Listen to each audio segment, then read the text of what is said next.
దయమైంది కాబట్టి పిచ్చోడా ఓ పిచ్చోడా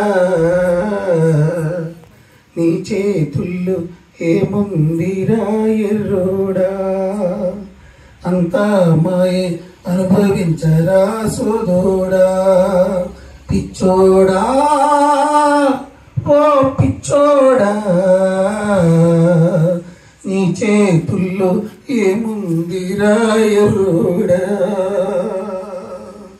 నీ చేతుల్లో ఏముందిరా ఎర్రోడా పొద్దు పడిచెనని నిద్దుర నీవు లేచావు రాత్రి వేళకు ఇంటికొచ్చి బజ్జున్నావు పొద్దు పడిచెనని నిద్దుర నీవు లేచావు రాత్రి వేళకు ఇంటికొచ్చి బజ్జున్నావు ఆకలి అయితే గుప్పెడు మెతుకులు తిన్నావు ఒక గూడే కట్టి గుండెల కత్తుకున్నావు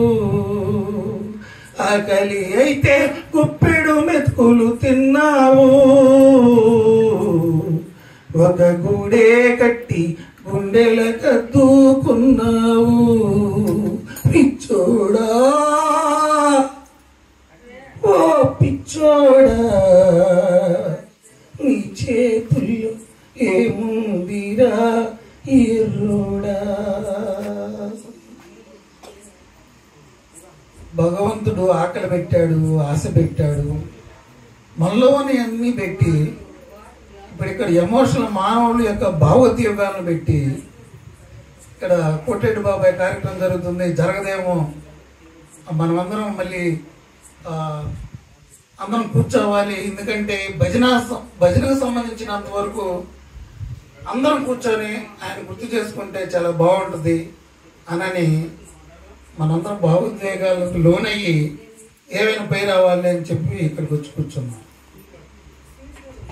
ఈ భావోద్వేగాలను పెట్టింది ఎవడో తెలియదు ఈ ప్రేమలు ఎందుకో తెలియదు ఈ ఇష్టాలు ఎందుకో తెలియదు ఈ ద్వేషాలు ఎందుకో తెలియదు ఆకలి ఎవడ పెట్టాడో తెలియదు ఈ గాలి ఎవడు పిలుస్తున్నాడో ఎవడు ఇచ్చాడో కూడా తెలియదు ఏమి తెలియని ఎంత పిచ్చోళ్ళు ఏదో మన చేతుల్లో ఉందనుకొని ఓకే ఆరాటపడటం పోరాటాలు ఇవన్నీ ఎందుకు అననే ఒక ఆలోచన చేస్తే మన పని అయిపోద్ది అన్నగా బతుకున్నాగానే చచ్చిపోద్ది మనం బతకాలంటే నిరంతరం ఏంటంటే ఆశ మోహము వ్యామోహము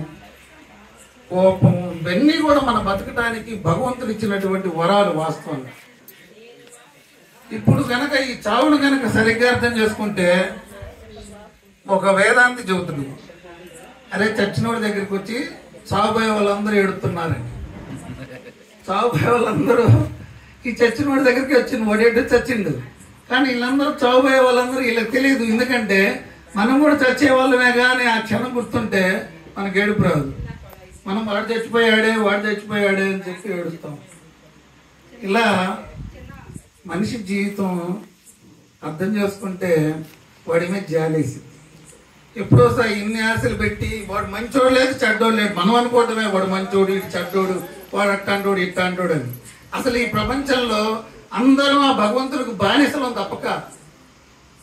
కోపం వస్తే భగవంతుని అడగాల ఒరే మమ్మల్ని ఎందుకురా బాబు ఆశలు పుట్టించి మోగాలు పుట్టించి ప్రేమలు పుట్టించి బ్లటక్కను వాని దేశపోతూ మమ్మల్ని ఏడిపిస్తావు అని చెప్పి మమ్మల్ని అసలు ఏడుపులోనే సుఖం ఉందిరా అని చెప్పి ఇంకొక వేదాంతి చెబుతుంది కానీ మనం ఎవరూ దేనికి భయపడాల్సిన పని లేదు ఎందుకంటే ఏ సమస్యకైనా చావుతో ముగిసిపోద్ది ఇలా అర్థం చేసుకుంటే సావు అనేది ఒక వరం